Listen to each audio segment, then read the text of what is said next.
नमस्कार सगळ्यांना. आता तर थंडी खूपच वाढायला लागली आहे. सांधेदुखी, कंबरदुखी, थकवा सगळं सुरू होतं ना या दिवसात.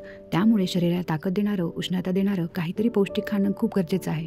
म्हणूनच चला तर मग आज आपण बनवूया असे पौष्टिक लाडू जे हिवाळ्यातील सगळ्या त्रासांवर उपयुक्त ठरतात. ते म्हणजे खारीक खोबरं डिंकाचे लाडू. अगदी घरच्या घरी पौष्टिकतेने भरलेले. चला तर मग लगेच सुरू करूया. आपण साहित्य बघूयात. 1 वाटी खारीक खोबरं, 1 वाटी किसलेलं खोबरं, 1 वाटी मखाना, 1 वाटी साखर, 1 वाटी बदाम, 1 वाटी काजू, 1 वाटी डिंक, 100 ग्रॅम जवस, 1 वाटी गाईचं तूप आणि 50 ग्रॅम मेथीदाणे. 1 वाटीचं हे आमचं प्रमाण 125 ग्रॅम आहे. तर आधी मेथीदाणे थोडेसे भाजून मिक्सरमध्ये वाटून घ्यायचे आणि ते एका वाटीत दुधात भिजत ठेवायचे.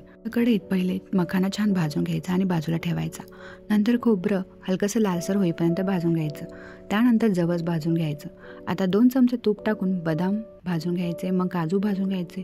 परत थोडं तूप टाकून डिंक भाजायचं. डिंक भाजताना नीट लक्ष द्यायचं, छान फुगायला हवं. भिजलेली मेथीदाण्याची पावडर थोड्याशा तुपात परतून घ्यायची. नंतर परत 2 चमचे तूप टाकून खारीक पावडर भाजून घ्यायची. यानंतर 1 वाटी साखर मिक्सरमध्ये बारीक करून पिठी साखर बनवायची. आता मोठ्या भांड्यात भाजलेलं खोबरं थोडं हाताने कुस्करून घ्यायचं. त्यात पिठी साखर, खारीक पावडर टाकायची.